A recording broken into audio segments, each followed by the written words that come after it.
thoughts that you don't need at a point in time is that things become much more clearer, much more settled, and much easier on you. It reduces dramatically your stress.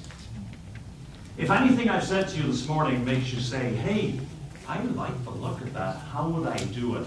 Let me just give you just 7 steps on pointers, let's say. First one is, this is not a quick fix. This is not, we get the team in for Friday afternoon, give them a 3-hour session, and they'll all be mindful by the time they go home. That is not going to happen. This is a process, and it takes time. It takes typically several weeks, several sessions, and requires that people want to engage with it. Second thing is, you want to be clear about why you're introducing it. I would suggest that you treat mindfulness exactly the same as any other initiative. You decide beforehand, what are the results I want to get, and agree, I've gone too far, and agree with the instructor how you're going to measure those results.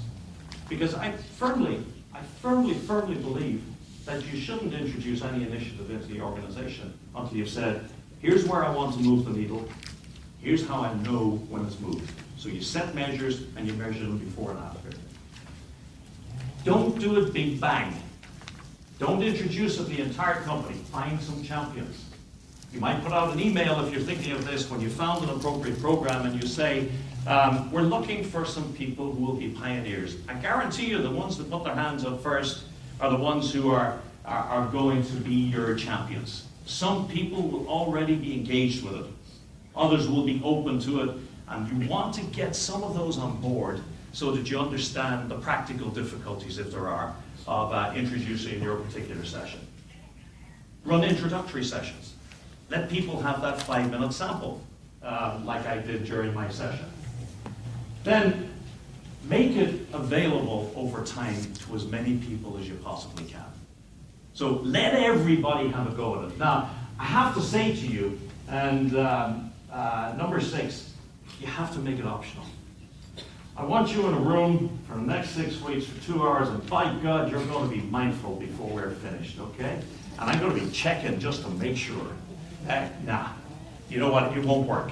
The reality is, this as a brain training technique works for everybody, but not everybody wants it or is open to it or is ready for it, and you can't force it. The lady who lives with the love of my life looks at me and she says, Derek, that has changed you out of sight.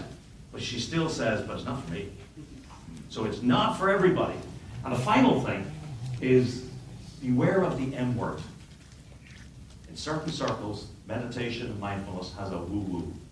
It has a, oh God, is that all hippie stuff, long hairs, or is that all very Buddhist and so on and so forth? You could talk about brain training, attention training, awareness training, etc., and reverse it in against that. I leave you with one final thought. When I was doing the research, I read this and I thought, geez, this guy has nailed it. This is not from a book, it's just from a post he had on his website. And he said, you know, at any moment, the only thing you have is the ability to pay attention to this particular moment. The Americans have an expression. They say, yesterday's history, tomorrow's a mystery, all we've got is now. We only ever have that moment. And what he says, and I think it's lovely, he says, by definition, whatever you're paying attention to right now is the most important thing in your life at this point in time. Developing self-awareness allows you to decide, is where I'm paying attention right now really the most important part of my life? It goes well beyond the applications, the leadership. It goes right to, who do I want to be? What do I want to be? What do I want to do with myself? So, tremendous final thought to leave you on. And normally at this stage we'd go straight into questions, but I've done my piece now. What we're going to do is we're going to collect the questions from you on the sheets, and we're going to do a panel afterwards. So, Queek, do you want to come back and do your piece? Yes. So thank you very much. And thank you, by the way.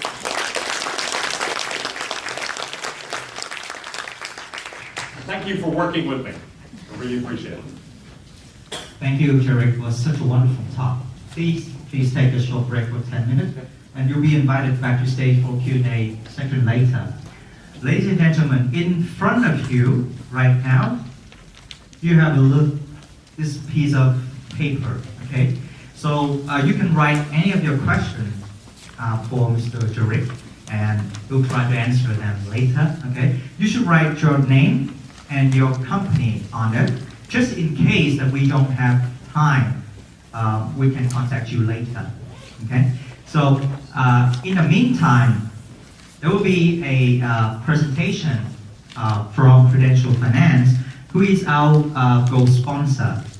And I'd like to invite Mr. Đỗ Nguyên Ái, Head of Product from Prudential Finance, to come on stage for his presentation.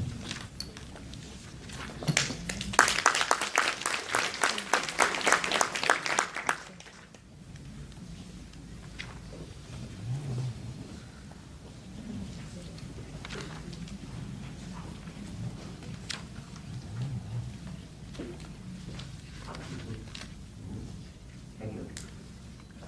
Good morning, ladies and gentlemen.